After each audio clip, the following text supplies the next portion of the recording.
Muito boa noite, meus amigos, sejam muito bem-vindos. Um abraço grande aos amigos que estão aí nos acompanhando, nos prestigiando.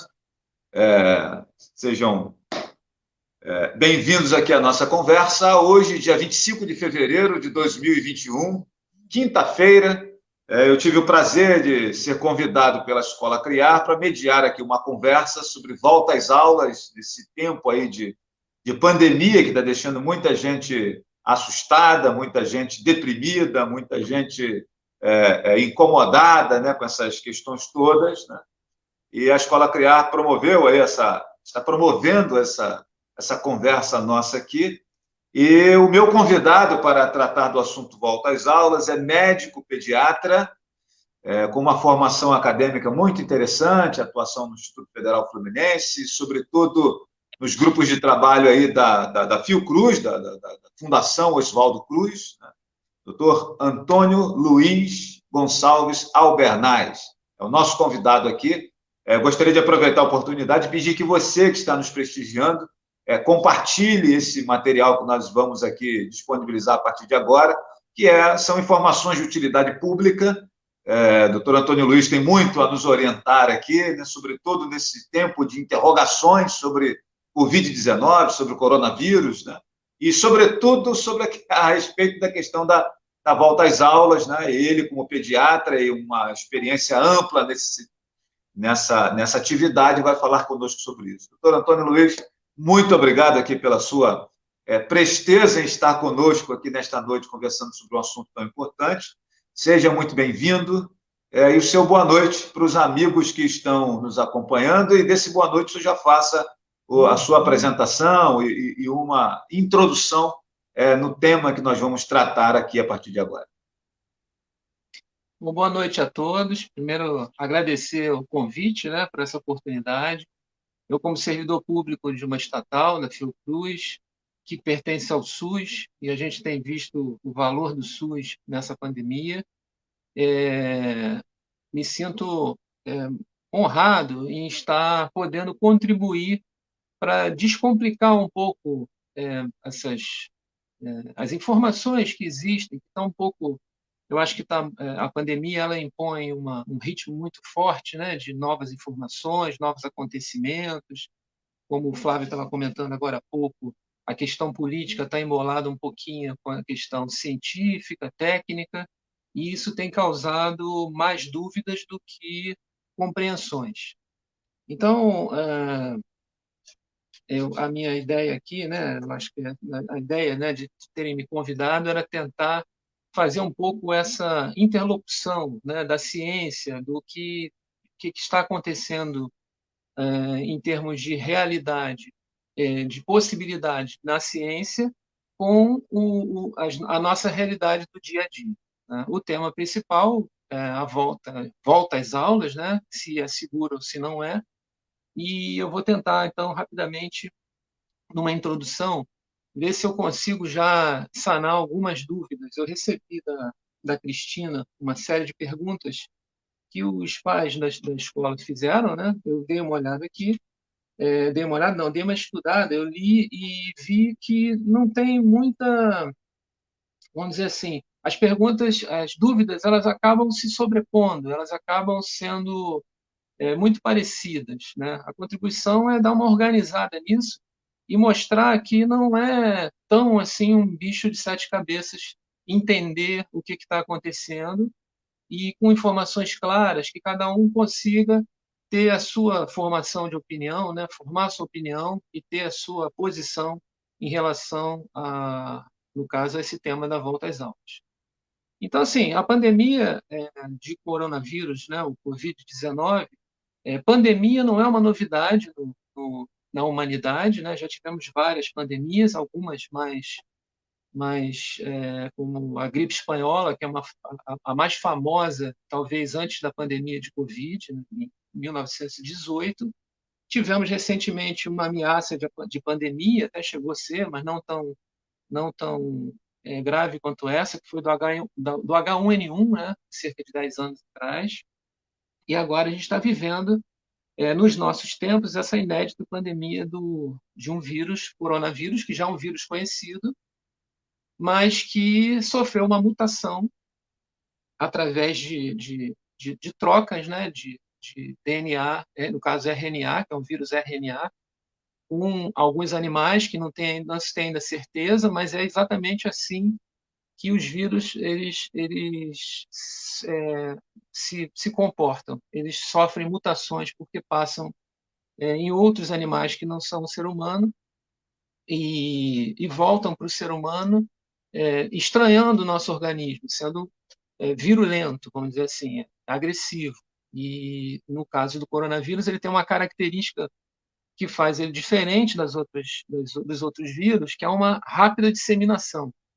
Então, essa facilidade de contágio faz muita gente estar infectada ao mesmo tempo, e quando a gente vai ver o percentual de pessoas que reagem mal a esse contágio, você vê o que a gente tem visto na mídia todo dia, né? No Brasil, a gente tem tido notícias de, uma, de, uma, de um número de aproximadamente 1.000 mortes por dia.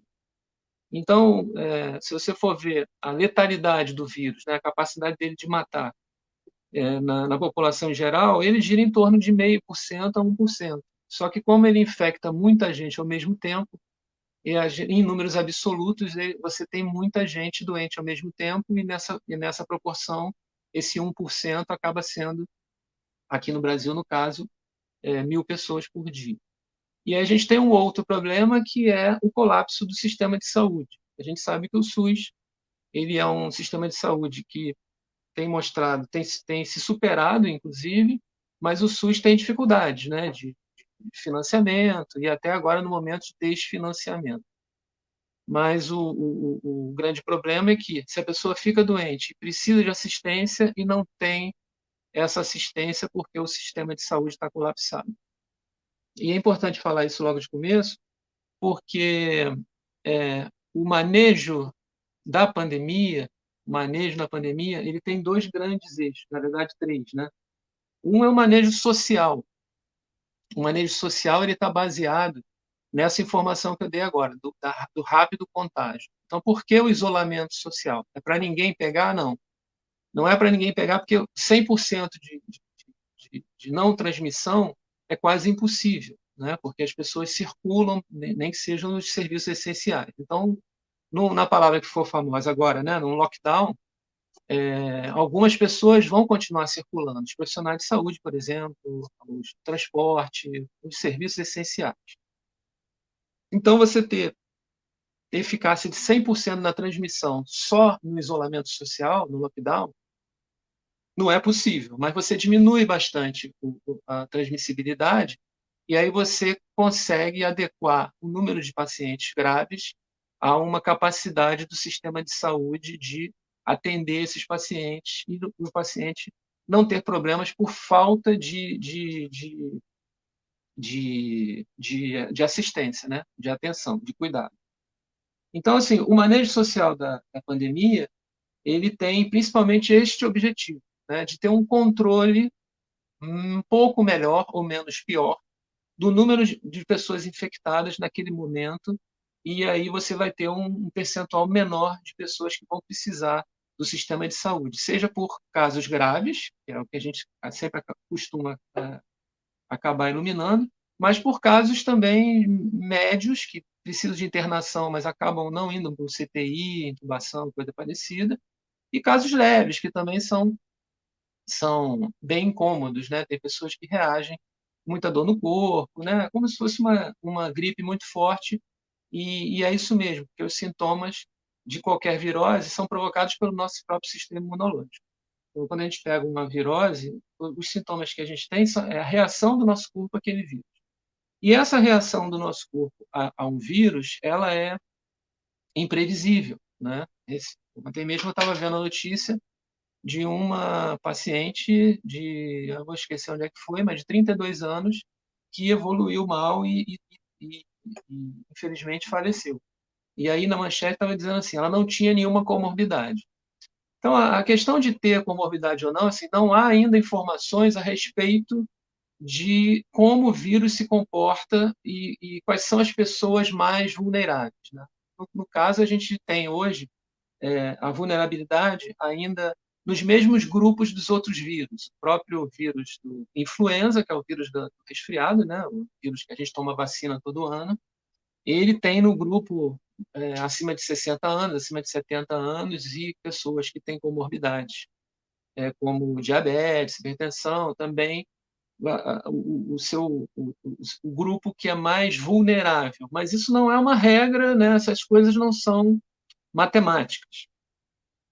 E aí o controle social, o lockdown, o isolamento social, o afastamento, o uso de máscaras, evitar aglomeração, mesmo que você precise sair na rua, você ter um afastamento de pelo menos 1,5 m a 2 metros. Isso tudo não é para você ter uma garantia 100% de transmissibilidade. Isso é só para, num contexto de coletividade, epidemiológico, de população, você ter, você minimizar, mitigar, minimizar a transmissibilidade do vírus, e aí você vai ter, proporcionalmente, menos pessoas graves ou com sintomas médios que vão precisar de uma internação, por exemplo. A grande confusão também na cabeça da gente é que a gente está muito acostumado a pensar saúde como da seguinte forma: eu fico doente, eu procuro o médico me dá um remédio, eu fico bom. Então, assim, a saúde, ela não é só isso, mas é isso que, vamos dizer assim, culturalmente aparece mais no imaginário da maioria das pessoas. Então, assim, saúde também é manter-se saudável, né? Saúde é informação, é autocuidado, saúde é promoção de saúde, além de prevenção, além de tratamento. Aí você tem a parte do diagnóstico, tratamento, cura e a reabilitação. As pessoas que ficam doentes, ficam com sequelas, elas precisam passar por reabilitação.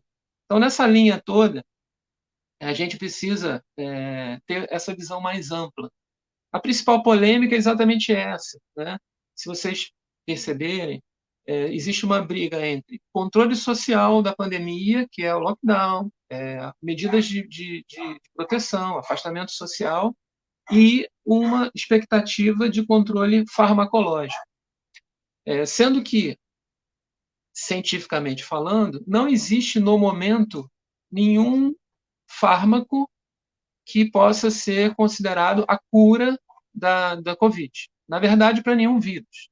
Você tem fármacos que minimizam e você tem fármacos hoje que estão comprovados que, em casos graves, eles ajudam no manejo do paciente, como, por exemplo, a dexametasona como um anti-inflamatório muito potente, que é usado em determinada fase, não é para ser usado indiscriminadamente, que você tem resultados melhores, se diminui a mortalidade. Por exemplo, os anticoagulantes também. Mas isso tudo já são fármacos conhecidos, já são drogas conhecidas. Drogas novas que curem a Covid ou, como se diz aí, o tratamento precoce, isso não existe. Né? Você não existe, porque, infelizmente, isso, na metodologia científica contemporânea, não tem como comprovar nenhum fármaco que evite a evolução para o caso grave. Então, nesse contexto, o ideal, então, é que você não se infecte, né? Porque, ao se infectar, você entra numa loteria, você nunca sabe como o seu organismo vai lidar com aquele vírus. E aí, é claro que existe, de fato, isso é verdade, um maior risco em pessoas que estão no grupo de risco, né? Então, por exemplo, os profissionais de saúde, os trabalhadores da saúde, que têm mais de 60 anos, comorbidade, eles estão afastados desde o início da pandemia. Quem está indo ao hospital é quem não tem comorbidade menos de 60 anos, que é o meu caso, por exemplo.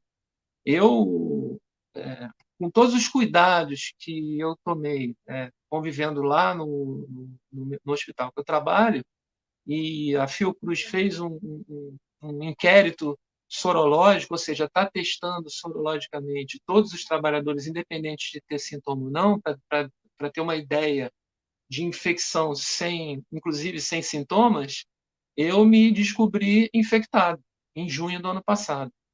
E eu não tive sintomas suficientes para desconfiar que eu estava tendo Covid, né? Porque no início da crise foi muito houve muito tensionamento, muito estresse, muita dúvida, muita carga emocional, e eu passei por alguns momentos de cansaço, dor no corpo, e eu não sei se eu não identifiquei isso como uma infecção, mas em algum momento desse eu estava tendo um contato com o vírus e eu pensava que eu estava cansado só.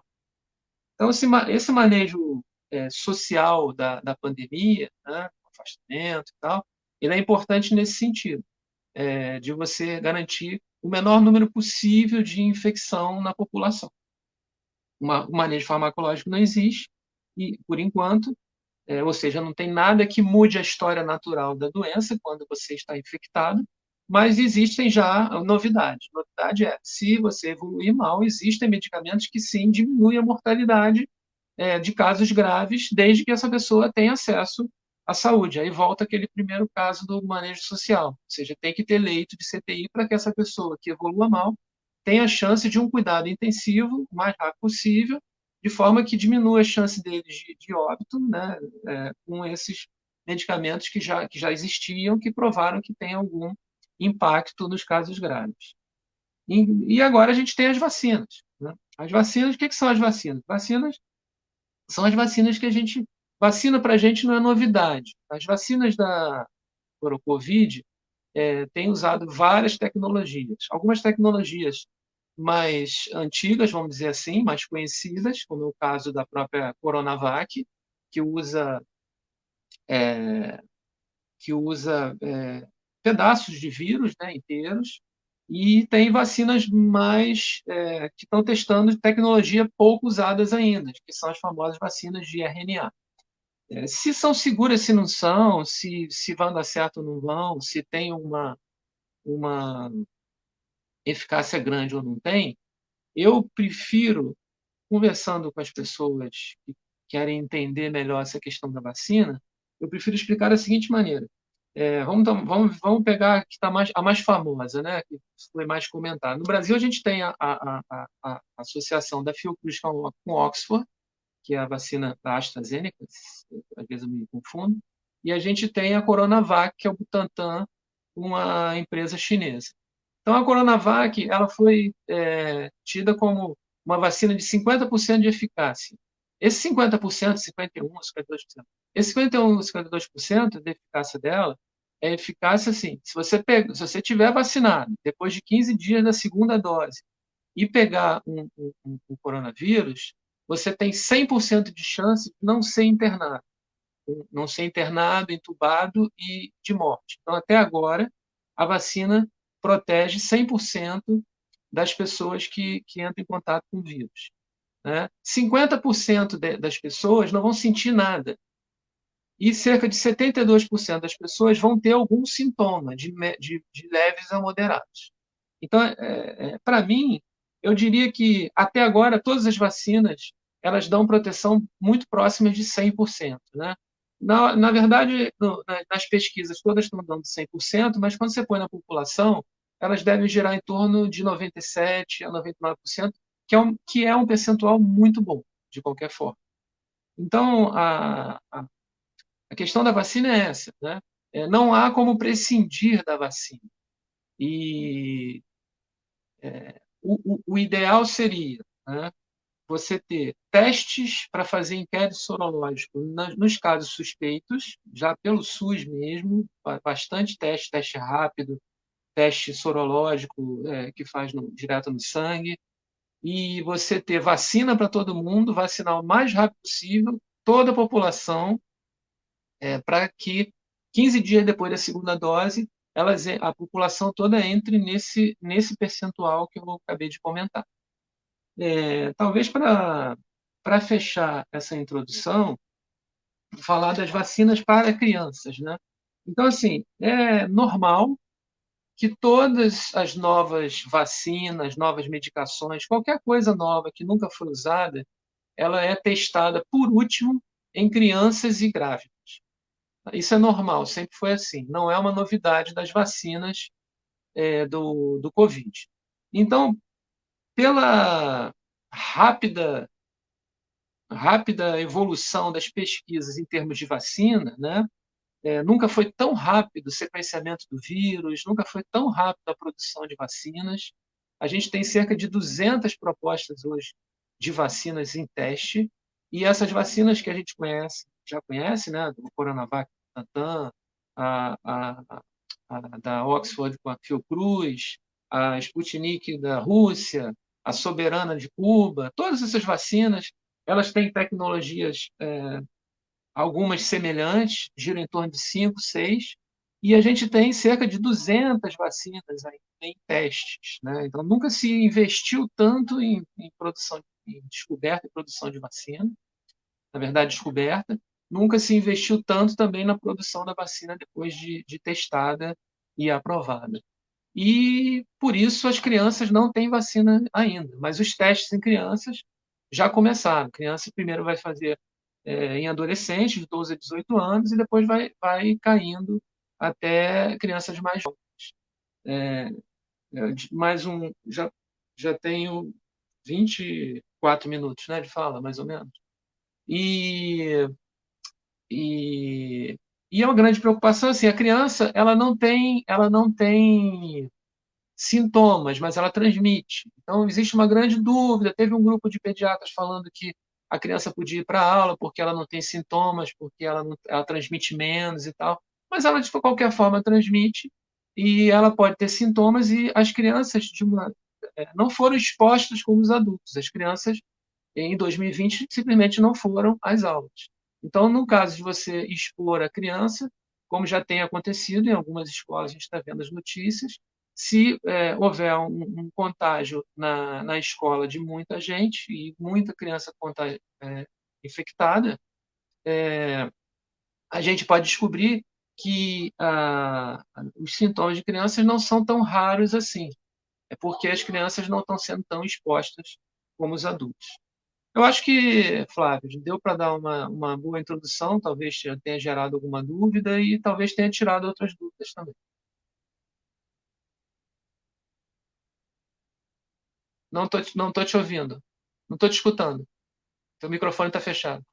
Isso, é que eu fecho aqui para o meu som não atrapalhar a sua fala. Eu quero aqui aproveitar a oportunidade para dizer a quem chegou que nós estamos conversando aqui com o médico, Dr. Antônio Luiz Gonçalves Albernaz, né, que tem uma expertise importante, é pediatra, né, conversando aqui conosco sobre a questão da volta às aulas especificamente. Né, ele fez aí uma abertura, uma abordagem principal. Quero agradecer ao secretário de Educação, Adalmir Cardoso, que está nos acompanhando aí, doutor, viu? Ele que tem essa preocupação também. Eu recebi o Adalmir no meu programa na Rádio Jornal aqui recentemente, conversamos um pouco sobre essa questão da volta às aulas, e é um tema que acaba dividindo opiniões, né? Parte da população acha que tem que voltar, parte da população acha que não. Quero agradecer, Cristina, a nossa diretora aqui da Escola Criar, e lembrar para os amigos que essa conversa nossa aqui é proposta pela Escola Criar, aqui de Rio Bonito, que fez o convite ao doutor Antônio Luiz para que ele estivesse conosco, trazendo esses esclarecimentos aqui importantes para a nossa população. Especificamente, doutor Antônio Luiz, sobre a volta às aulas, né? Que, como eu falei anteriormente, tem essa dicotomia, isso divide opiniões, né? Como é que o senhor vê essa questão da volta às aulas? É possível voltar gradativamente? E aí agora tem a conversa do ensino híbrido, né? Que é metade da turma vai hoje, outra metade vai amanhã, uma espécie de rodízio que se faz no trânsito de São Paulo, é o que se faria talvez com os alunos, né? E aí tem uma galera que ainda, mesmo assim, é resistente, diz que não, mas a criança vai para casa de qualquer jeito, ter contato com a vovó, com o vovô, com o tio, com o familiar, né? Outros já acham que é um início, uma forma de você já ir também imunizando de alguma maneira naturalmente a sociedade como um todo. Como é que o senhor vê esse cenário de volta às aulas, seja com ensino híbrido, seja com o normal, ou deve se manter ainda um pouco mais as aulas nesse modelo online, né?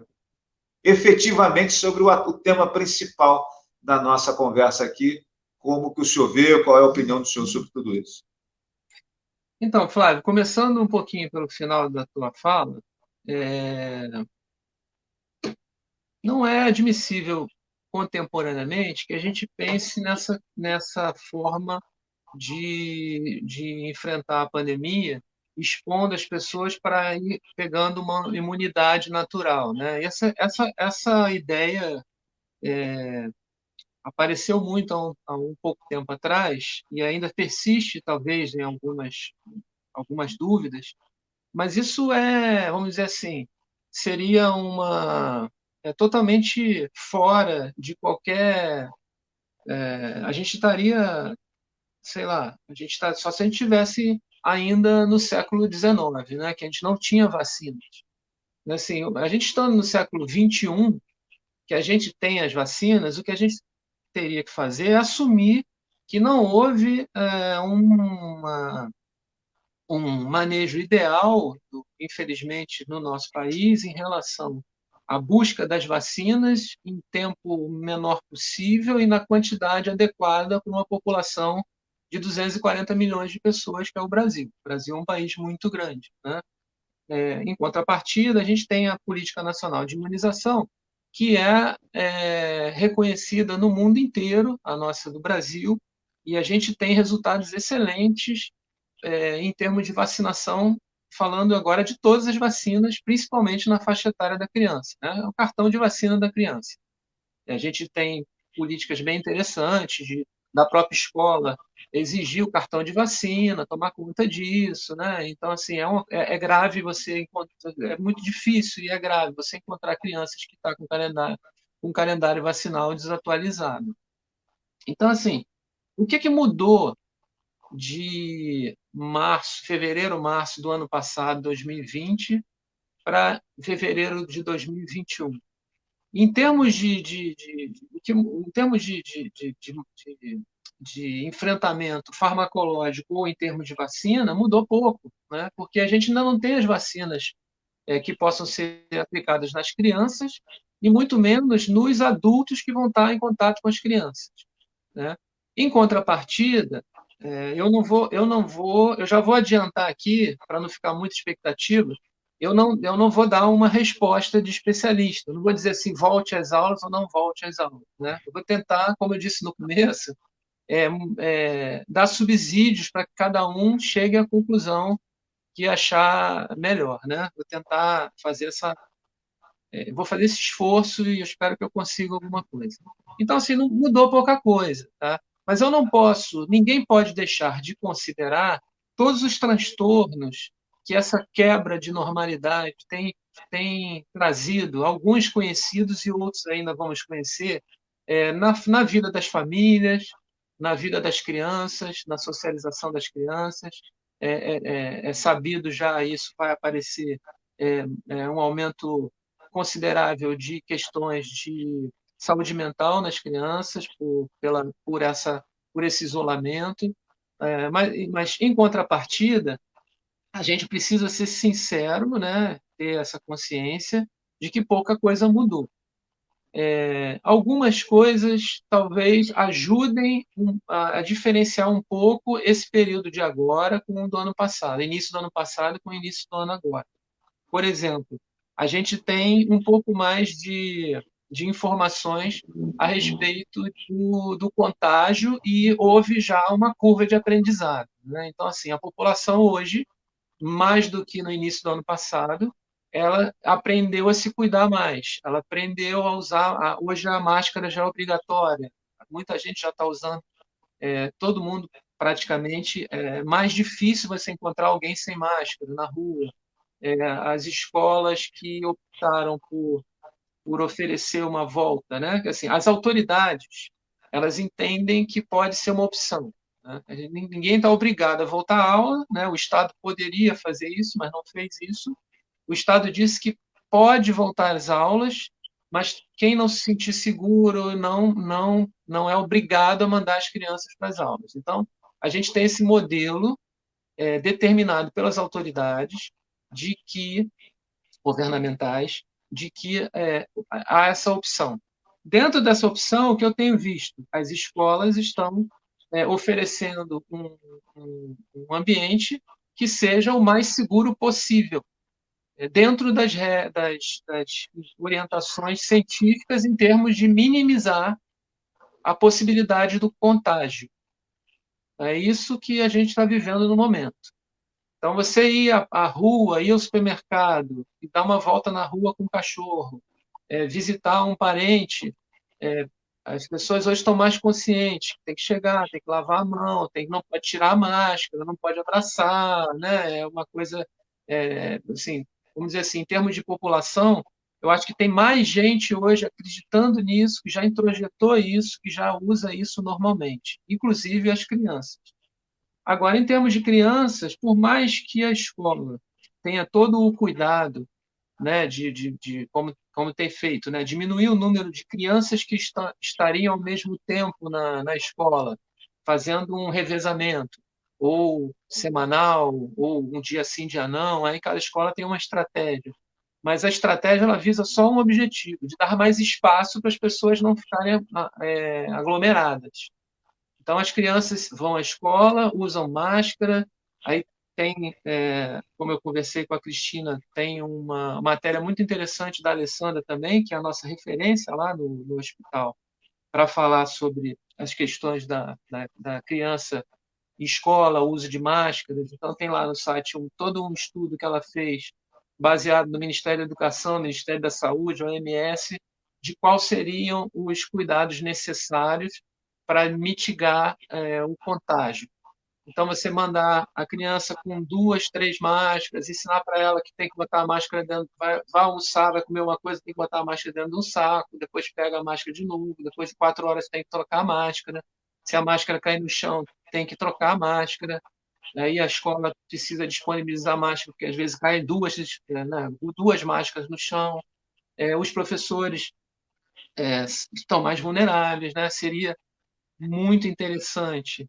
E parece que agora a sociedade tem reconhecido que os professores e os trabalhadores da escola são prioridades, né? Assim como os trabalhadores da saúde. Os trabalhadores da saúde que foram vacinados não foram só médicos e enfermeiros, são os médicos, enfermeiros, o pessoal da portaria, o pessoal da limpeza, todo mundo que trabalha na unidade de saúde foi vacinado para estar recebendo a população com menos riscos de contágio. Na verdade, vacinados. Vacinados, como eu expliquei, todas as vacinas praticamente conferem perto de 100% a garantia que se você pegar o Covid, você não vai ter doença grave e a mortalidade é quase zero. Então, assim, o que mudou? O que mudou é que existe um ano depois um esgotamento das pessoas nesse modelo que a gente está vivendo hoje. E esse esgotamento levou as pessoas a pensar em outras possibilidades que, obviamente, não tem como dizer que não, é menos seguro do que estar todo mundo em casa isolado. Tá? Agora, porque a ida à escola vai expor mais a risco. Ou muito mais, ou um pouco mais. Aí depende de como vai ser montado o esquema na escola. Mas nunca será o risco zero. Nunca será o risco zero. Quando infectado pelo vírus, você, antes de ter sintomas, se é que você vai ter, você ainda fica um bom tempo transmitindo ele antes e depois. Então, não tem como você prever isso, né? Então tem esse risco de vai à escola, volta para casa, vai conviver com quem, as pessoas da casa também vão ficar expostas. Então, existe o risco. Então, a gente está, talvez, pensando em rever essa equação, abrir mão de segurança por mais liberdade, né? E aí, essa é a decisão que, no momento, as autoridades estatais estão tomando, ou seja, a gente não está em lockdown, como teve durante todo o ano de 2020, que as crianças simplesmente não poderiam ir à escola, mesmo se quisessem, estava proibido pelo Estado de ir à escola, e agora o Estado diz que pode-se ir à escola desde que os cuidados sejam tomados. Os cuidados serem tomados depende, como eu falei, né? Nunca será perfeito, mas é o mínimo que se pode fazer, né? Então, afastamento, dar mais espaço, não ir todo mundo ao mesmo tempo. Agora, seria muito interessante, seria desejável que, por exemplo, no planejamento de volta à escola, os professores e trabalhadores das escolas já tivessem incluídos no plano logo depois dos trabalhadores de saúde, né? O que talvez tenha faltado também uma pactuação de priorização. Então, quais são as prioridades absolutas? A prioridade absoluta é o trabalhador de saúde, porque é o trabalhador de saúde que vai cuidar de quem eventualmente ficar doente e precisar de cuidado.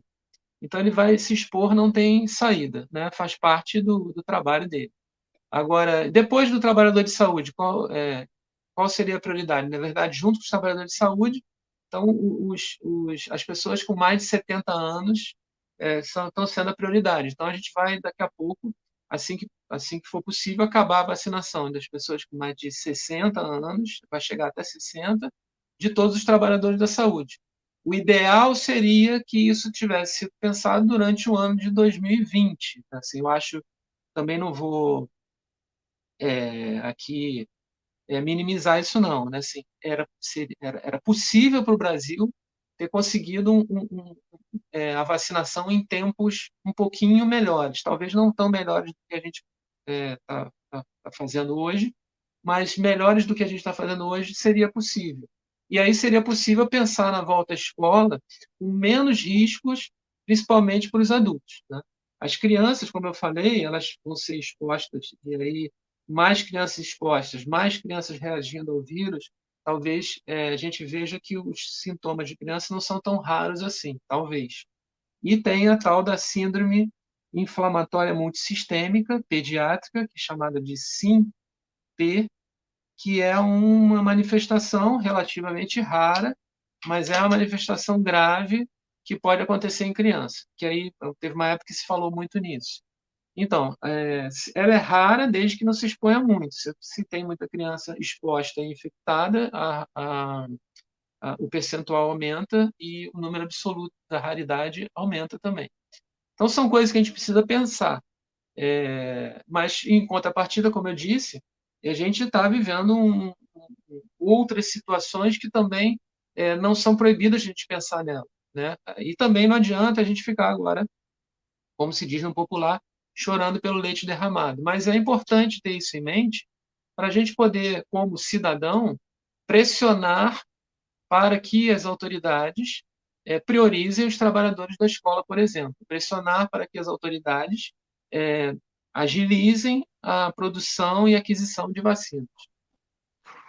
Doutor, tem uma pergunta interessante aqui, uma ponderação que vale uma reflexão de um especialista do seu porte, né? Pergunta da minha amiga Letícia Aires Bittencourt, que é professora e sempre muito preocupada com esses assuntos, com esse tema, né? Ela diz aqui, pela perspectiva da ciência e experiências anteriores, em média, uma pandemia igual essa que nós estamos vivendo hoje, ficaria quanto tempo entre nós oferecendo risco social e exigindo que nós tivéssemos os cuidados que estão sendo pregados hoje? O que o senhor responderia para ela? Eu responderia o seguinte: o vírus, como um organismo vivo, ele, ele sempre se comportou da seguinte maneira: ele não deseja morrer, ele deseja sobreviver. Então, quando o vírus ele entra em contato com o ser humano pelas primeiras vezes, ele é muito letal. Então, cada pessoa que pega o vírus e morre, os vírus que estão com eles também morrem e não vão infectar outras pessoas. Então, essa cepa de vírus, ela tende a sumir, porque ela morre junto com as pessoas que ela mata. Então, depois de algum tempo, os vírus que sobrevivem entre nós tendem a ser os vírus mais suaves, que não matam, mas que se perpetuam transmitindo entre os hospedeiros sem matá-los. E aí é o comportamento que todos os vírus acabam tendo. Todos os vírus, né? O próprio vírus que anualmente a gente toma vacina, que é do influenza, né? A vacina da gripe, ela tem três vírus. É o influenza A, o influenza B e agora o H1N1. essas cepas elas sofrem submutações. Por isso que todas as vacinas que a gente toma todo ano, elas são diferentes do ano anterior. Elas têm que ser vistas qual é a cepa que está acontecendo para você fazer a vacina específica para aquele ano. Mas o vírus ele tende a diminuir a sua letalidade com o interesse dele de sobreviver entre nós e virar cada vez mais uma gripe mais fraca. Essa é a tendência. Agora, quanto tempo isso demora? Isso depende de cada vírus. No momento é difícil dizer. Já teve uma pesquisadora da Inglaterra dizendo que ficaria uns 10 anos até virar uma gripe fraca, né? Mas sumir não some. O vírus que sumiu foi o da varíola, né, que é erradicado. Tem vírus que são muito fracos e tem pouca circulação, como é o vírus da polio no Brasil, mas é porque todo ano você vacina e você mantém ele sob controle. Ora, uma formação interessante que o senhor faz aí, a ponderação, é que, e acho que vale a pena nos debruçarmos um pouquinho sobre essa. Por acaso, doutor, o jornalista aqui é profissional de enfermagem, tá? Antes de eu ser jornalista, eu sou profissional de enfermagem. E aí, eu lembro que na época que começou-se a fazer a vacinação da influenza, né, muita gente reclamava que tomava vacina e depois adoecia, eu tomei a vacina e fiquei doente. Então, o senhor fez uma afirmação agora há pouco que a vacina não é para o sujeito ficar imune a contrair a doença, ela é simplesmente te dar aí um corpo de soldados para você poder se defender quando ela chega, para você estar preparado, né? Queria que o senhor falasse um pouquinho sobre isso, porque tem uma galera achando que a vacina vai resolver, né? Zera a questão do vírus, né?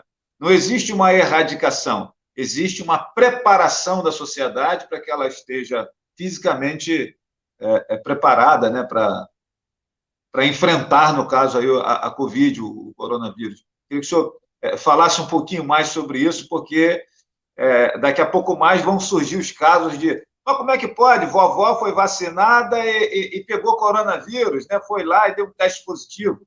Ou seja, essa vacinação ela não é para que o sujeito não contraia, é para que ele esteja mais fortalecido para enfrentar a doença. Foi isso que eu entendi ou estou equivocado? É isso, exatamente isso. Todos os vírus, o vírus é um organismo incompleto. Ele precisa de uma célula para se multiplicar.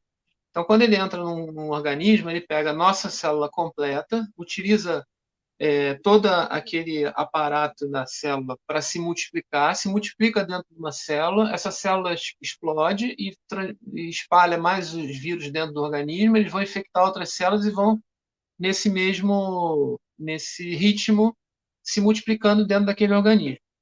O que o organismo faz? O organismo diminui seu metabolismo para que a reprodução celular do próprio organismo seja mais lentificada. E aí você sente aquela dor no corpo, fraqueza, vontade de ficar deitado. É o seu organismo que produz aquilo, repouso, e produz uma defesa inespecífica muito conhecida, que é a hipertermia, que é aumento da temperatura. Então, o aumento da temperatura do corpo, ela mata o vírus, ela mata a maioria dos vírus. A maioria dos vírus morrem a 37, 37,1 graus. Então, quando você está na axila com 39,5, lá no sangue você deve estar um pouquinho mais baixa ou até mais alta. Parece. Na verdade, porque aqui na axila a temperatura fica.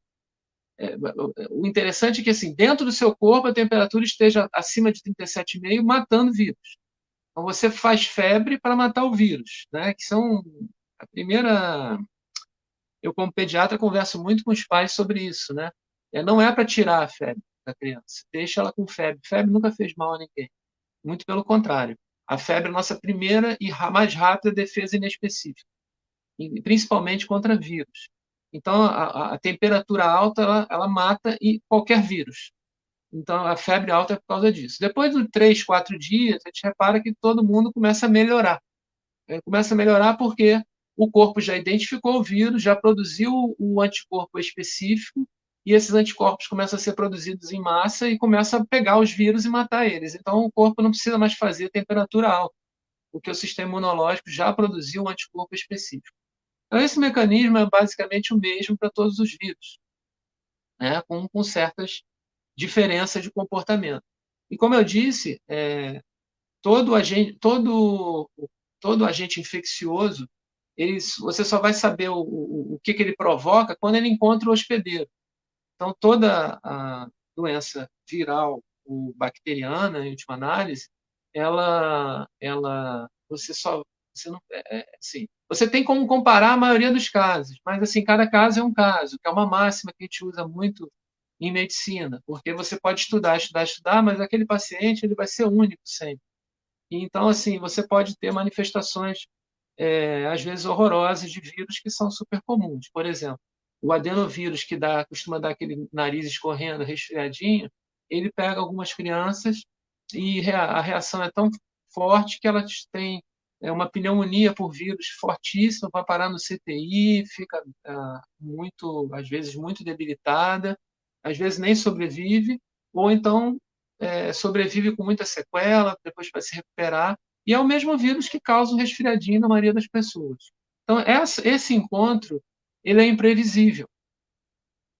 E por isso que a orientação mais ética é que não se infecte, né? Nunca, com nada. Agora, se por um motivo ou outro você se infectar, aí se cuida, né? Aí é repouso e líquidos. Porque quando o seu corpo diminui o metabolismo, diminui a produção de água interna, a febre faz você perder mais umidade pela respiração, você fica com muita sede, então você tem que repor água, que é um elemento muito importante. Nosso corpo tem 70% de água em média, então qualquer perda de água faz a gente se sentir mais mal. E o repouso, como eu já expliquei, o metabolismo está baixo, dor muscular, vontade de ficar deitado, falta de fome porque o seu metabolismo está baixo, e toda a energia voltada para o sistema imunológico para ele dar conta daquela infecção o mais rápido possível, né? Isso demanda energia do metabolismo celular. Perfeito. Respondi a pergunta, Tem desculpa. essa questão. Sim, doutor? Quer Respondi a acrescentar pergunta, alguma às coisa? vezes eu me perco, às vezes eu me perco no Não, meio da não, pergunta. Respondi. tá tranquilo. Sobretudo essa aula aí sobre a dinâmica da febre, né? Eu A adoro febre isso. geralmente assusta muitas pessoas, né? E aí Não tem o como. senhor traz uma. Explicar isso para os pais é fundamental para não deixar eles desesperados com os primeiros anos de vida da criança. Aham, verdade, né? Sobretudo os bebês, quando aparecem com uma febrinha, e as mães de primeira viagem, elas ficam muito aterrorizadas, né? Então, essa ponderação que o senhor fez aí, que abrange as doenças como um todo, de maneira geral, né? Sobre a febre ser importante para combater o vírus que está ali, acaba sendo uma novidade aí, talvez, para muita gente. E lembrando que a febre não é doença, é a manifestação de que existe ali uma luta, Febre é né? super saúde. Febre é saúde, muita saúde. É verdade. E aí tem mais um questionamento aqui que eu acho interessante, porque, assim, doutor Antônio, a impressão que eu tenho é que as pessoas já se decidiram, né? Como eu falei, existe uma separação hoje na sociedade entre aqueles que acreditam na força do vírus, estão com muito medo dele, aqueles que já não dão mais importância, estão seguindo suas vidas. E já existe essa decisão tomada por muita gente. Mas a vacina, na minha concepção, é hoje a grande fonte de debate de muitas pessoas. Né? Ela veio trazer uma nova pauta para essa discussão das pessoas que se posicionaram em lados opostos em relação à Covid-19. E aí tem uma pergunta interessante aqui a respeito da vacina. Alguém vacinado pode ser um vetor na transmissão do vírus? Né? Porque nós temos aquela ponderação. O senhor mesmo disse que acabou positivando sem saber, né? Muita gente é assintomático, como nós ficamos sabendo. E depois de vacinado, a pessoa ainda corre esse risco de ser ainda um agente transmissor? Como é que funciona isso? Sim, sim. Às vezes o que confunde é que é, a gente está muito é, a gente está muito imerso num paradigma de cartesiano, binário, né? Assim, tá doente, não tá, né? Tá transmitindo, não tá.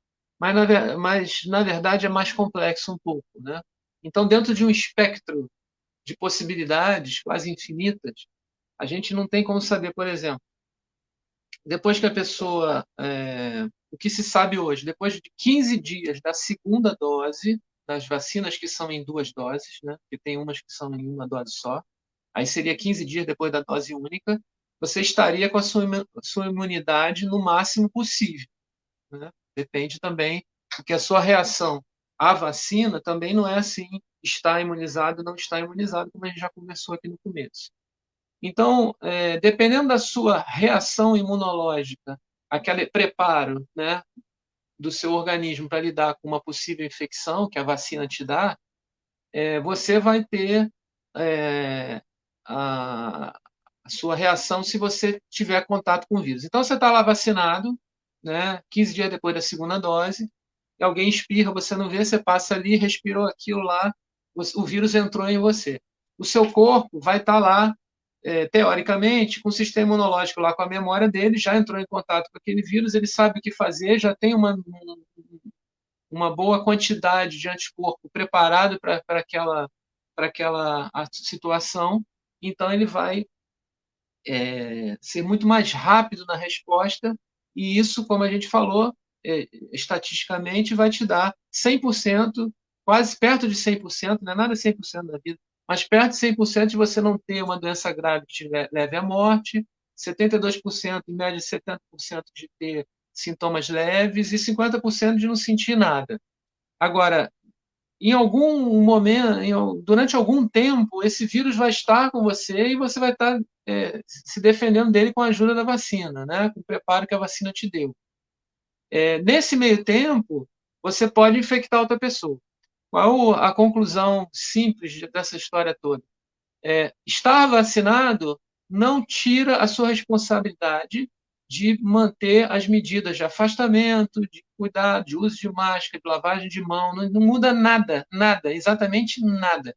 Porque a responsabilidade que a gente vive agora, eu acho que uma das crises sociais que a gente está vivendo agora é a falta de cuidado com o outro.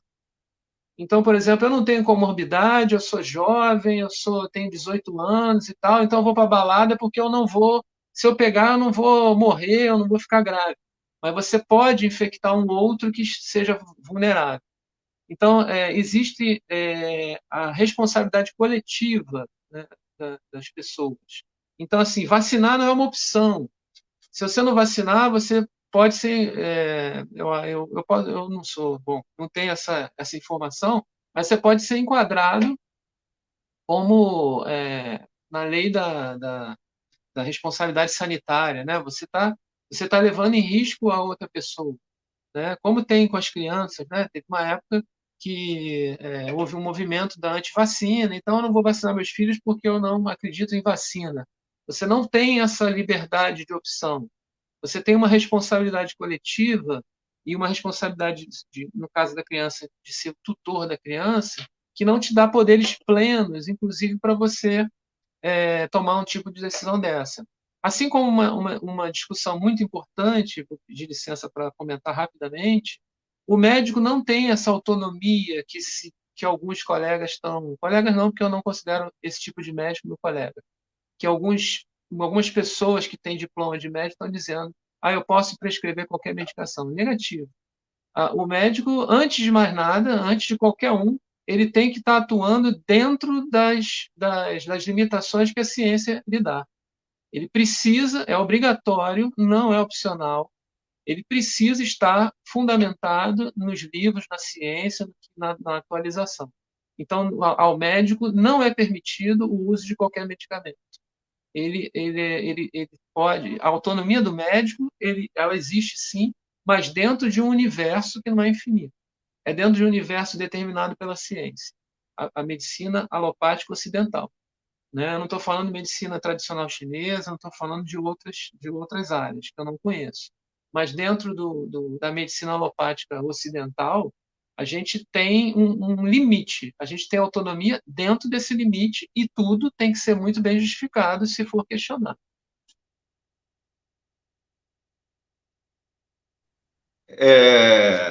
E aí, doutor, vou aproveitar que o senhor fez essa ponderação, né?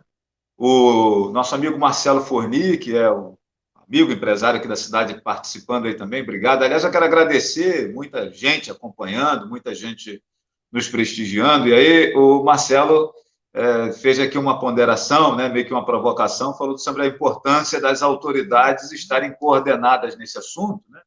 E mais à frente alguém já disse que eles não estão coordenados, mas a gente não está aqui para falar de política, né? A gente está aqui para falar especificamente da questão de saúde. Mas já que o senhor fez essa ponderação sobre os profissionais médicos, né? Eu acho que isso acaba sendo também, e aí recentemente eu entrevistei um profissional que defende essa linha do tratamento precoce, tá, essa coisa toda, e eu fiz a pergunta para ele e gostaria de fazer para o senhor também, né? Que a gente percebe que está numa outra, não tem uma outra visão.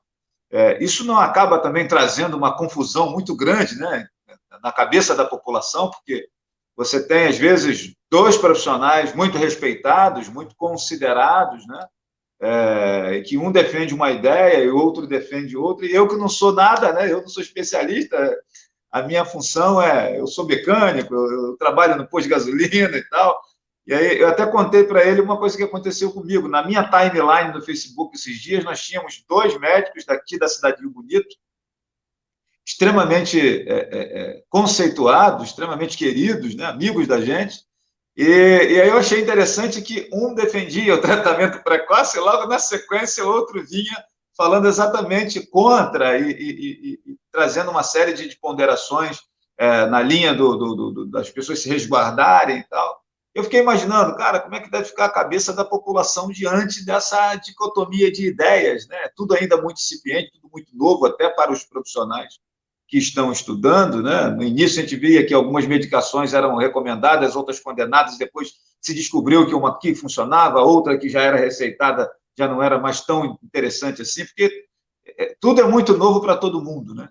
Eu queria que você fizesse uma leitura disso, né? Porque eu penso que a população, o sujeito leigo, ele fica sem saber em que direção ele vai seguir, né? Porque você tem profissionais, repito, respeitados, conceituados, né? De credibilidade, defendendo ideias diferentes. Como é que o senhor analisa isso? Ô, Flávio, não tem nenhum tipo de confusão em relação a isso. A gente o médico é um cientista. Ele trabalha baseado na ciência, na epidemiologia, no que a gente estuda, a gente tem que ficar se atualizando o tempo todo. Então, assim, simplesmente tem algo que fundamenta a nossa prática, que são as evidências científicas. As evidências científicas elas surgem através de pesquisas que são metodologicamente pactuadas no mundo inteiro, que precisam ser analisadas e aprovadas pelos pares. O que quer dizer isso? Quando um cientista faz uma pesquisa, seja uma pesquisa básica de laboratório ou uma pesquisa clínica em pacientes, ele precisa mostrar os resultados, publicá-los, para o mundo inteiro ver. O mundo inteiro vê, analisa, pega a metodologia da pesquisa, replica a pesquisa e tenta encontrar os mesmos resultados. Se ela for replicada várias vezes e encontrar o mesmo resultado, que se chama pesquisa multicêntrica, aí ela começa a ser aprovada e entra como uma evidência científica comprovada. E aí a gente está permitido a usar essa evidência depois de se atualizar e aplicar ela de forma individualizada aos pacientes que precisam. Então, simplesmente, o tratamento precoce ele não tem nenhuma evidência científica, ou seja, o tratamento precoce é uma fantasia da cabeça de alguns formados em medicina que não considero colegas, de que não tem nenhuma comprovação científica metodológica. Isso é uma excrescência. É uma coisa que eu acho lamentável da classe médica. Não existe tratamento precoce simplesmente porque a ciência não confirmou metodologicamente, como é pactuado no mundo inteiro, ciência de verdade, para usar. Como eu estava falando da autonomia do médico. Não é franqueado ao médico usar algo que ele acha que funciona. Não é. Então, não existem duas opiniões diferentes. Tem médicos que são cientistas, né? Tem médico que pesquisa e faz assistência. Eu não sou pesquisador. mas eu trabalho com os dados dos pesquisadores. Isso é obrigatório, não é uma.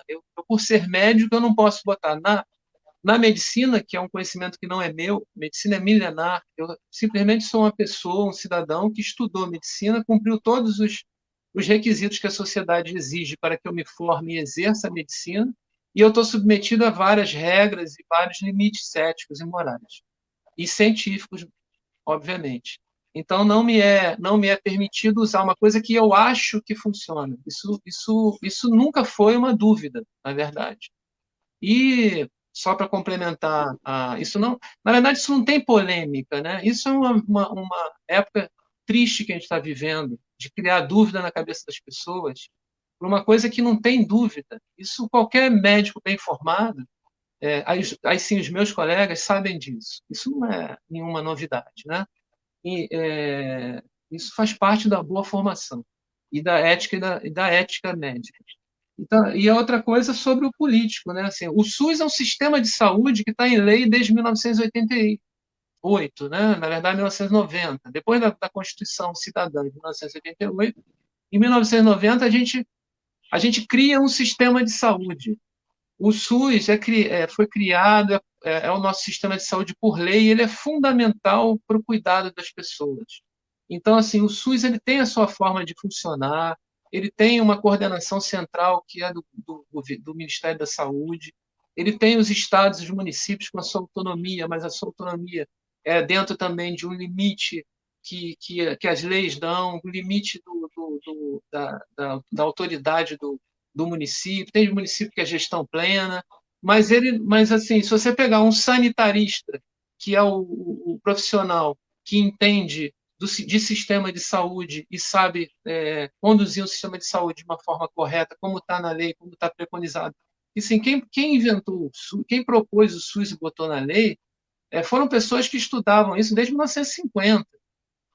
A especialidade do médico, do sanitarista, ela começou em 1945. Então, em 1988, quando foi proposto um sistema de saúde, a Inglaterra já tinha um sistema de saúde de 40 anos de idade. E, aliás, o nosso sistema de saúde da Inglaterra são irmãos, né? O SUS foi inspirado na proposta inglesa. E hoje o sistema de saúde da Inglaterra estuda as nossas soluções, porque a Inglaterra era mais eficiente, mas ela gasta muito mais do que a gente e é um país muito menor do que o nosso. E ela se interessa muito nas nossas soluções para lidar com o nosso tamanho continental. Mas, assim, o gestor, o político, ele também não tem essa autonomia, né? Então, se o político, o bom político, representante do povo, ele vai beber da fonte do sanitarista que entende sistema de saúde e vai atuar da forma correta, que não é nenhum mistério também, que os sanitaristas estão cansados de saber. Então, você tem um sistema de saúde baseado na atenção básica, com clínicas da família cobrindo os territórios, vendo a cultura do território, vendo os problemas específicos do território, coordenados com uma atenção secundária, com uma atenção terciária, dentro de um sistema que o Estado, onde o município está, vai fazer os consórcios, vai fazer a comissão bipartite, tripartite, coordenados pelo Ministério da Saúde. Isso existe no Brasil desde 1990. Então, não é novidade nenhuma e funciona bem como a gente está vendo agora. Com todo o desfinanciamento, né, no mundo inteiro, se considera que um sistema de saúde para funcionar bem na nossa proposta, ele tem que ter um financiamento de 8 a 10% do PIB, senão ele não consegue atender a toda a população. É o que a Inglaterra usa, é o que a França usa, é o que o Canadá usa, todos os países desenvolvidos usam. Então, a gente hoje gira em torno de 7%, sem contar com os malfeitos e com a imperícia de gestão do sistema de saúde. Então, é outra história que não sei qual é a palavra que eu uso, mas assim, é uma outra história que não tem mistério também. A verdade é que, até hoje, infelizmente, os governantes não conseguem entender isso, né? E o SUS ele é tão complexo, integrado, e é uma ideia tão refinada que, por exemplo, escola, educação, formação em autocuidado faz parte da proposta do SUS. Né? Você ter saneamento básico 100% é o mínimo que uma gestão precisaria cuidar se tivesse essa preocupação ou até se tivesse essa consciência ou essa ciência. Talvez seja limite também de alguns políticos. Porque não tem coisa mais poderosa em termos de representatividade que é você prover à população saúde, educação e segurança. São as interfaces do Estado com a população. Perfeito. Para quem está chegando agora, nós estamos recebendo hoje aqui nessa live, proposta pela Escola Criar, aqui de Rio Bonito, né? Que tem uma pauta muito interessante, muito, muito especial, né? A pauta da nossa conversa aqui volta às aulas uma responsabilidade compartilhada, né? E que tem a ver com a participação de todos, como doutor Antônio Luiz Gonçalves Albernaz está fazendo aí as suas ponderações. Ele que é pediatra, é médico pediatra, estudioso do assunto, está conversando conosco sobre esse tema. Eu quero agradecer a todos que estão aí deixando suas perguntas, fazendo as suas colocações. Marinete insiste que eu pergunte ao doutor Antônio Luiz se ele mandaria o filho dele para a escola, né? Embora ele já tenha dito que não vai entrar nesse aspecto se acha que a aula tem que voltar ou não, né? Mas ela faz essa pergunta aqui que o senhor fica à vontade para responder ou não, Antônio. E além dessa pergunta, tem um outro questionamento aqui da minha amiga Mel Cardoso, eu acho muito válido, né, nesse momento, diz assim: se hipoteticamente reabrirmos as escolas, uma criança ou professora testa positivo, qual a posição protocolar, né? Já existe alguma coisa nesse sentido? Suspende as aulas novamente, testa todo mundo, e assim como acontece em Rio Bonito, os municípios, de maneira geral, não têm testes para todo mundo, né? Isso ainda é uma coisa que os governos não deram conta de oferecer testes, né, para todo mundo. Como que seria isso na visão do senhor, Antônio? O ideal, Flávio, seria que os municípios, na sua gestão plena, né, tivessem tido esse. Mas isso foi um problema que não foi exclusividade nossa. No Brasil inteiro houve um pouco de. No Brasil inteiro, no mundo inteiro, houve um pouco de. Foi subestimada essa pandemia. Né? Então, países desenvolvidos subestimaram a pandemia. Mas aí é até discutível e até aceitável que houvesse algum atraso na resposta da pandemia por subestimar a gravidade dela. Mas hoje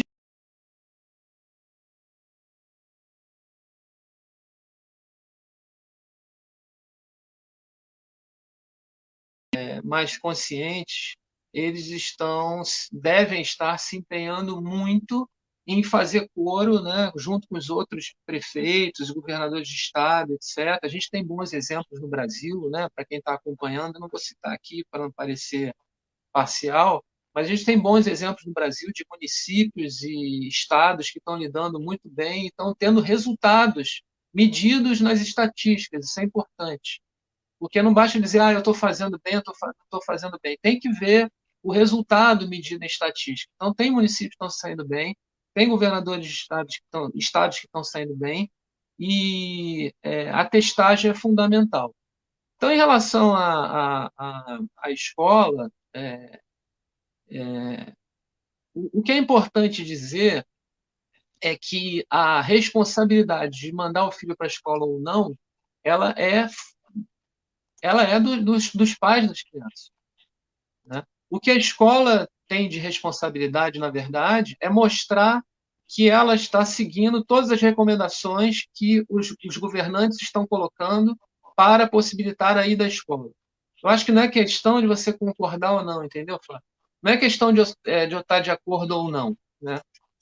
O mundo ideal para mim seria esse que eu já contei para vocês, que a gente tivesse vacina desde o final do ano passado, no máximo, que a gente tivesse testado todo mundo, a gente tivesse o inquérito sorológico da população brasileira inteira, que o nosso SUS não fosse sucateado nem desfinanciado como está sendo agora, que os nossos governantes focassem nisso como muito importante, inclusive para a retomada da economia, né? Porque assim muita desinformação dos governantes acharem que essa pandemia, vamos passar logo, vamos retomar a economia. Não.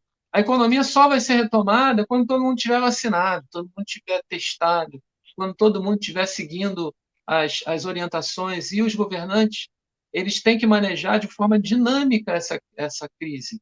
O que quer dizer isso? Eu vou citar aqui, sim, eu acho que talvez não tenha problema. É notório na mídia que Niterói está sendo um município que está lidando bem com a crise. Mas Niterói não deixa de ter novos casos, Niterói não deixa de ter casos graves. Mas o que Niterói está fazendo e outros municípios do Brasil estão fazendo? Eles monitoram com testagem. Então, quando começa a ter muito caso, eles fazem uma parada, um lockdown, para não ter como é que se diz, para não sobrecarregar o sistema de saúde e as pessoas poderem ter acesso à saúde se for necessário. Mas também, se você vê que o número de contágios está subindo, tem que dar uma parada. E aí depois você pode voltar a liberar um pouco a circulação das pessoas na rua. Isso, para mim, não está errado. Né? Aí sim, o mundo inteiro está fazendo isso, que não pode ficar todo mundo trancado dentro de casa o tempo todo. Mas a gente tem que ter a consciência que não vai voltar a economia plena nesse momento. Mas se tem uma chance de voltar mais rápido, é se a gente vacinar todo mundo e ir chegando cada vez mais perto da circulação de toda a população, naquela história que eu falei aqui mais cedo. Dentro desse espectro de todo mundo trancado ou todo mundo voltar ao normal, a gente vai variar dentro dele de acordo com o monitoramento da população, em termos de contágio e em termos de possibilidade delas serem cuidadas em caso de pegar a doença. E, claro, preservando as pessoas que são mais vulneráveis. Essas sim, essas não vão estar no serviço essencial, não vão estar na rua, são os velhinhos, as pessoas com comorbidades graves, que algumas mesmo vacinadas não vão estar recomendadas de ter uma vida normal na rua. E normal que eu digo agora é com máscara, lavando a mão, com distanciamento social de 1,5 m, 2 metros. Isso é o nosso normal agora. Então, assim, que fique claro, já que eu falei o nome do município e do estado, que eu também acho que está manejando bem, que é o estado lá do Maranhão, né, o Flávio Dino, eles estão mostrando números. Eu estou falando isso porque eles estão mostrando números. Eu vou falar da escola das minhas filhas. A escola das minhas filhas é particular e apresentou para a gente um plano de distanciamento, né, de lavagem de mão, de cuidado com máscara, todas as recomendações que as autoridades estão dando para um possível retorno à escola. Deram essa opção para a gente, porque se o pai quiser, não manda para a escola de jeito nenhum, vai ficar em aula online o tempo todo, até uma outra fase que a gente alcançar em termos de vacina, sei lá. Mas essa responsabilidade de voltar à escola, ela não pode ser da escola, ela tem que ser dos pais. Agora, o que a escola tem que mostrar? A escola tem que mostrar que está seguindo todas as recomendações das autoridades sanitárias e do Estado para que seja possível voltar à aula, mas sabendo que claro, um aumento do risco de contágio, mas você está observando outros prejuízos que, porventura, estão acontecendo, que é, por exemplo, o isolamento total durante um ano do convívio com os colegas de escola que as crianças tiveram durante o ano de 2020. E aí você toma essa decisão, mas é uma decisão que é dos pais, por isso mesmo que tem a opção. Uhum. Perfeito. Tem uma outra ponderação interessante aqui da Mel Cardoso também, que eu acho que vale a pena colocar, porque é bem o que ela fala aqui é bem brasileiro, né? Ela diz assim: caso a escola reabra, qual o comportamento dos pais, né? Porque está arriscado esses pais, né? Vão para festa, balada, bar, praia, esse negócio todo, e vai dizer que a culpa é da escola porque as aulas começaram, né? E aí ela tem inteira razão quando ela faz essa ponderação, porque a culpa geralmente é da escola, né? Sempre a gente percebe isso em inúmeras oportunidades, né? Existe uma transferência de responsabilidade sempre, né? Quando a família falha em alguma coisa, a culpa é sempre da escola. Então, assim, os caras seguirão uma vida. E não só isso, né? Ainda tem os churrascões em família, né? Que a galera fica muito à vontade porque está todo mundo dentro de casa, mas tem ali 30, 40 pessoas em volta da piscina na área gourmet e a culpa é da escola, né? Então, ainda Não, tem esse não. aspecto, né? Que eu acho Tem que que deve haver ser mencionado. a palavra que você falou é perfeita, corresponsabilização.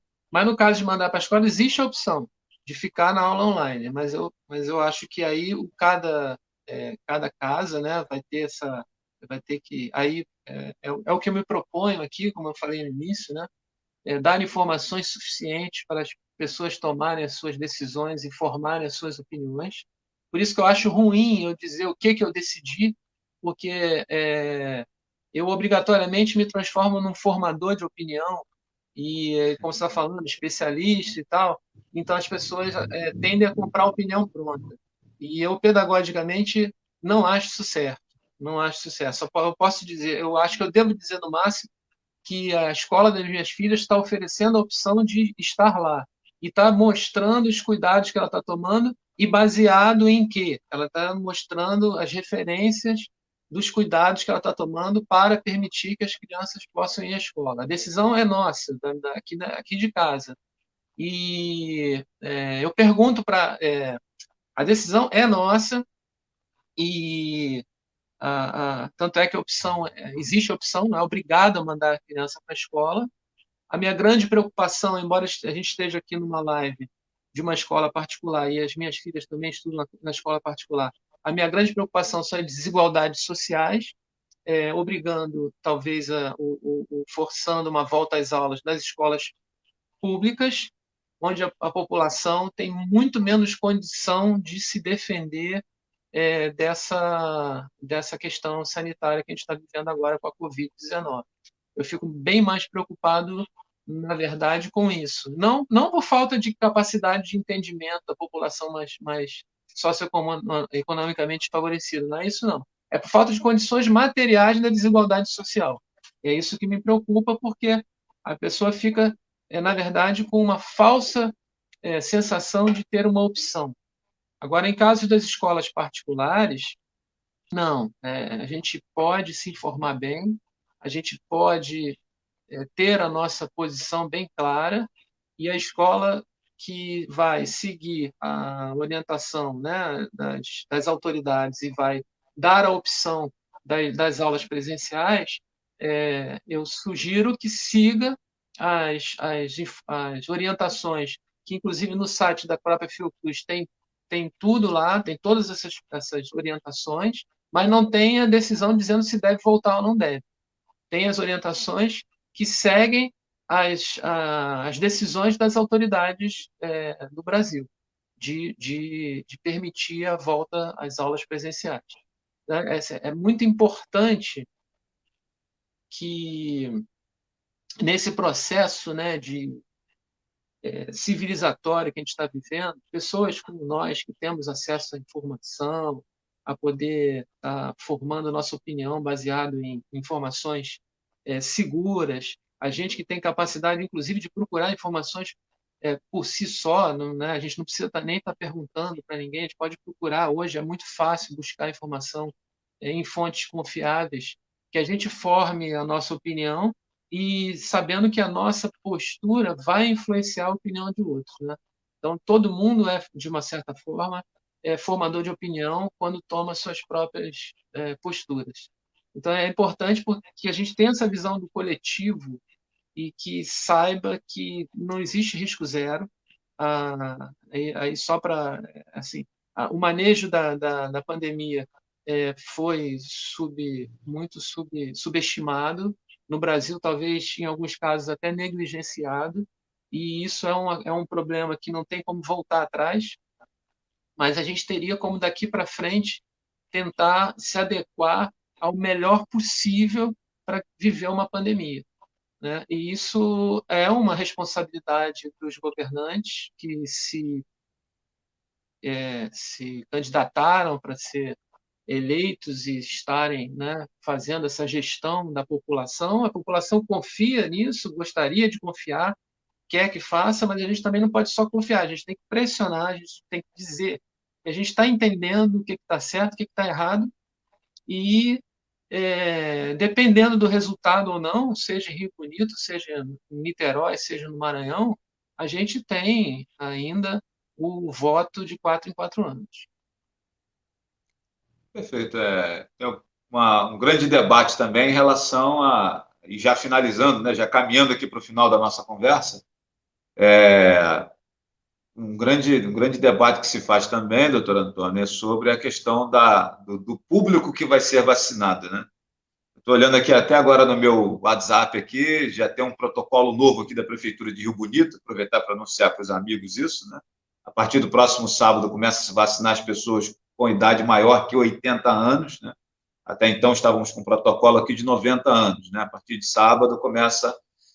Vou postar nas minhas mídias aí alguma coisa a respeito disso, recebi aqui agora há pouco, né? Aproveitar aqui a audiência que a gente tem para falar disso. Mas sempre tem esse questionamento dos protocolos, doutor Antônio, que eu entendo que foram tomados porque não tem vacina para todo mundo, então você prioriza dentro das prioridades, né? Na minha concepção, eu acho que mais de 60% das profissões colocam a sociedade na linha de frente, né? E aí, dentro dessa ordem de prioridades, né, o profissional de saúde, quem trabalha em unidade de saúde, eu entendo que são prioridades dentro da prioridade, né? Assim como a questão da idade também acaba fazendo isso. Mas eu entendo principalmente que nesse momento que se discute essa possibilidade ou não de volta às aulas, os profissionais de educação eles acabam estando numa linha de frente prioritária também, né, no meu entendimento, na minha concepção, tal qual o médico que está no posto de saúde, tal qual o enfermeiro que está lá atuando no hospital, ou a pessoa que trabalha dentro de uma unidade, né, de Covid, essa coisa toda. Sobretudo se as aulas voltarem, eu entendo que esse profissional de educação ele está aumenta o patamar de possibilidade de contágio dele, né? E se os pais têm esse poder de dizer que o filho dele não vai voltar à aula, né? Ele vai ficar fazendo a sua educação online, o que me parece é que o profissional de educação ele não terá essa oportunidade, né? Se voltar às aulas de maneira presencial, ele vai ter que se virar, ele vai ter que estar na escola, né? Eu acho que isso é uma coisa que talvez não esteja sendo muito pensada, né? E eu queria uma opinião do senhor sobre isso também, né? Esse profissional de educação e todas as atividades que envolvem ali o funcionamento de uma escola, seja ela pública ou privada, né? Esses profissionais, na minha concepção, quando se começa a ventilar a possibilidade de retorno de aulas, aumenta a preocupação com essa galera aí e eles se tornam prioridade dentro das prioridades, na minha concepção. Como é que o senhor vê isso? É, o, assim, o que existia, o que existe agora são as possibilidades das vacinas, que até outubro, novembro do ano passado não existiam. E aí, por exemplo, os profissionais de saúde, eles tiveram que estar à frente sem vacina mesmo, mas o que é ruim é que assim que houvesse a possibilidade de vacina, os profissionais de saúde teriam que ser vacinados o mais rápido possível. E eles sendo vacinados o mais rápido possível, a gente podia ver as outras profissões também o mais rápido possível. O profissional de saúde é uma prioridade meio assim, meio manjada, né? Claro, se o profissional de saúde ficar doente, ele não vai cuidar de ninguém. Ainda vai ser mais uma pessoa a ser cuidada do sistema de saúde. Agora, a novidade que nenhum governante atentou, na verdade, era quem ia estar melhor. Nenhum governante, não. Alguns pensaram nisso, né? Quem ia estar melhor depois dessas prioridades que são meio manjadas. Então, assim, mas assim, o que acontece neste momento? Neste momento, os profissionais de saúde da atenção básica começaram a receber a segunda dose ainda na semana passada. Tiveram interrupção de uma semana porque acabou a vacina. Então, assim, só daqui a 15 dias que os profissionais de saúde da atenção básica, que são os mais expostos, vão estar com a sua imunidade protegida, treinada, né, protegida com a vacina. E isso atrasou muito. Isso era para ter acontecido em novembro, dezembro, janeiro, no máximo, todo mundo já vacinado. Os velhinhos, né, com mais de 90 anos, com mais de 80 anos, e a gente teria. Vai me faltar essa informação, mas é uma informação importante até para a gente buscar. Como é que os outros países estão em relação aos profissionais da educação para as crianças voltarem à escola? Eu imagino que em alguns lugares os profissionais da educação estejam já perto de estarem todos vacinados para ter uma estratégia de volta às aulas sem, é, sem estar arriscando de forma desnecessária os trabalhadores da educação. E as crianças, de qualquer forma, ficam fora da vacinação pela questão técnica científica da coisa. Né? As crianças não têm ainda vacinas liberadas para elas. Então, isso é aceitável dentro de uma realidade. Não tem como ser mais rápido, porque não existe cientificamente uma possibilidade de ser mais rápido.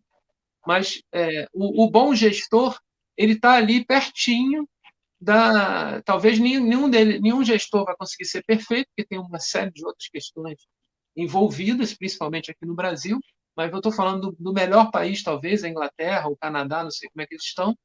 O bom gestor está ali pertinho, quando a possibilidade concreta aparece, ele já está pronto para ter uma estratégia, gerenciar o uso daquela possibilidade o mais rápido possível. Então, assim, só para completar, vocês tiveram notícias que a Fiocruz recebeu um financiamento para dar continuidade a um centro de produção de vacina em massa em Santa Cruz. Esse centro de vacinação está sendo planejado, se eu não me engano, desde 2009, 2010.